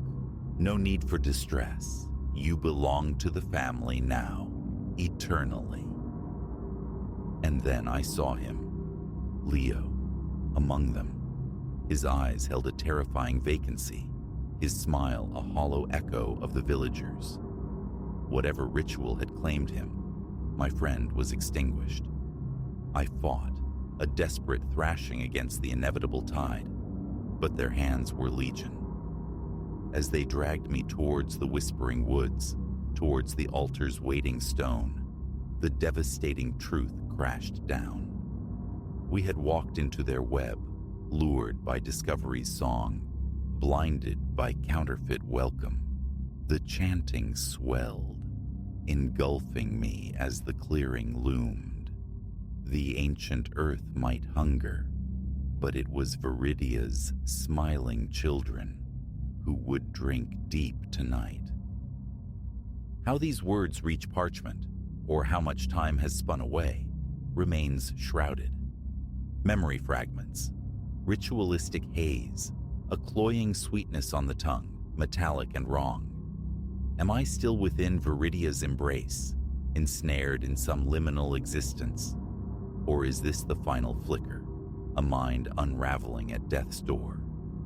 If this script finds light, if it escapes the valley's jealous hold, know this: tread carefully in the unmarked places. Some secrets guard themselves, with teeth disguised as smiles, hungry for the unwary.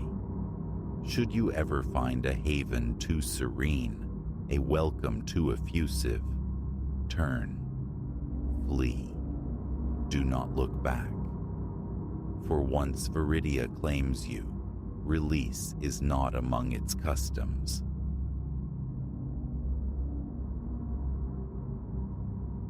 The brittle percussion of fallen leaves beneath my boots ceased, utterly. A glacial stillness seized my veins. There, stamped into the damp earth of the clearing, my clearing, the one I'd claimed mere hours before, were impressions not my own.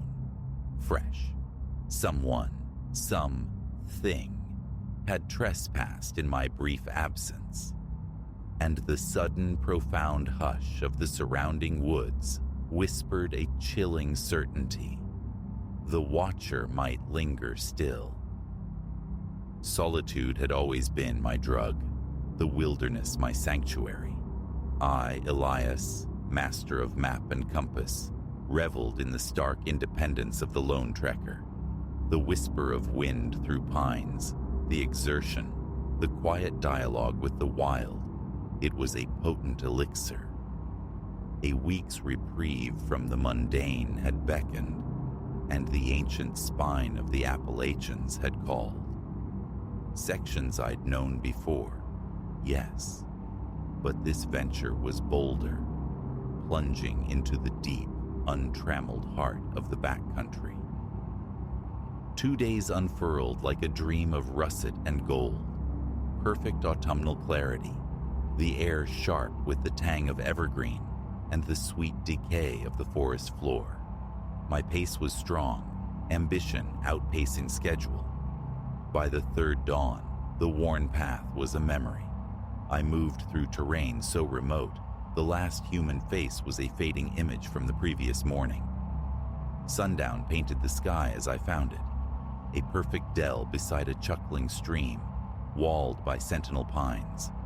Tent pitched, wood gathered, the small rituals complete. Only then, poised to conjure dinner, did I recall my water filter, abandoned streamside.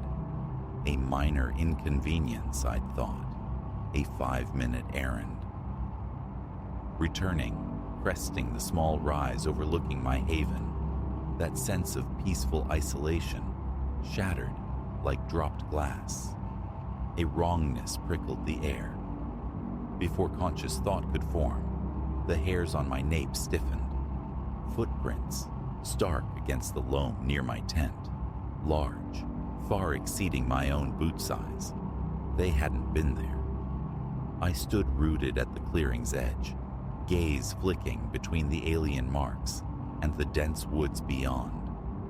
The trees seemed suddenly to lean inwards, their shadows deepening with intent. I strained to hear, but the frantic thrumming in my own chest drowned all else. Slowly, breath held captive, I crept towards the tent. Nothing seemed overtly disturbed. Then, my pack, always secured just inside the flap. Now it sat exposed on the pine needles, its zipper partially undone. Trembling fingers completed the task. A hollow space opened in my throat, my provisions gone. Every dense energy bar, each vacuum-sealed meal, the very trail mix meticulously crafted by my own hands, vanished. Panic, cold and sharp, began its insidious crawl. 2 days' hard trek separated me from the nearest outpost, foodless. Yet that dread paled against the immediate terror. The thief might still be observing from the deepening gloom. The thought of rescue flickered. A useless satellite beacon in this dead zone, silence, swallowing any cry for help. Did this even count? Unharmed, merely terrified. As true darkness bled into the woods, the choice became stark. Stumble blindly through the treacherous night, or remain a known target in this violated space. Fear of the unseen nocturnal forest ultimately lost to the fear of the known intruder. I would stay. Sleep, however, felt like a distant country. I fed the fire, coaxing flames into a defiant circle against the encroaching immensity of the night. It felt fragile, a pathetic shield. Every twig snap, every rustle of unseen life sent jolts through my system. My hiking knife lay heavy in my hand, a cold, inadequate comfort against the shapeless dread coalescing in the shadows. Imagination ran rampant. A bear with uncanny dexterity? A desperate, starving wanderer? Or something else, something ancient and territorial? Drowsiness must have claimed me, a brief, uneasy surrender. I awoke with a violent start, heart slamming against ribs. The world plunged into profound blackness. The fire, a dying pulse of embers. Disorientation warred with a primal resurgence of fear. Then, I heard it. Footfalls. Slow, deliberate, circling the perimeter of my small clearing. I scrambled upright, the world tilting. My flashlight slipped from nerveless, shaking fingers clattering uselessly. The footsteps paused. Hello? The sound that escaped me was thin, embarrassingly fragile. Is anyone there? Silence descended. Not mere quiet, but an absolute void. No crickets, no breeze sighing through the branches. The entire forest held its breath. And then, a voice, rough as granite scraping stone, emerged from just beyond the fading ember glow. You shouldn't be here. I lurched to my feet, spinning, trying to locate the source in the oppressive dark. Who are you? What is it you want? A low chuckle answered, devoid of warmth, utterly chilling. Want? I want you gone. This is my domain. You trespass."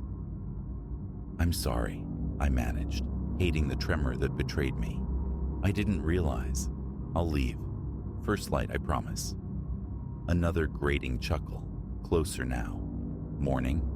No. You leave now." Movement stirred the periphery. A shape detached itself from the deeper shadows, stepping into the dying light. Impossibly tall, impossibly thin. It resolved into something vaguely manlike, yet stretched, distorted, as if seen through warped glass. Arms hung too long, reaching past its knees. A wide-brimmed hat obscured the face, but twin points of light, reflecting the embers, glinted from the darkness beneath. What are you?" The question was a ragged whisper. It tilted its head, a jerky, unnatural motion. "I am the keeper of this wood, its warden. I ensure your kind stays out." It advanced a step. I stumbled backward, snagging a root, crashing heavily to the ground. Scrabbling away on hands and knees, I watched it approach, inexorable. "Please," I gasped, the word torn from me. "I'll go. Just let me get my things. I'll leave right now." It halted, seeming to ponder this, head cocked. "No, you leave now, as you are. Consider your belongings." Payment. A protest died on my lips. The way it stood, the way shadows seemed to cling and writhe around it, screamed that argument was folly. Legs shaking violently, I somehow regained my feet. Okay, I'm going. Which way is the trail?" A long skeletal finger extending unnaturally far from its sleeve pointed into the blackness. "That way. 2 miles. Do not stop. Do not look back. And do not return." I nodded, mute with terror, and turned, forcing my legs into motion. Every instinct shrieked to run, yet some deeper sense warned against it. Time dissolved in the suffocating dark. How long I walked, stumbled, fell, hands and knees scraped raw, bleeding, I couldn't say. But I obeyed. No stopping, no looking back. Just when exhaustion threatened to buckle my knees for the last time, I saw it. The faint, familiar packed earth of the main trail. Relief washed over me, hot and stinging, nearly bringing tears. The moment my boots hit solid ground, I fled.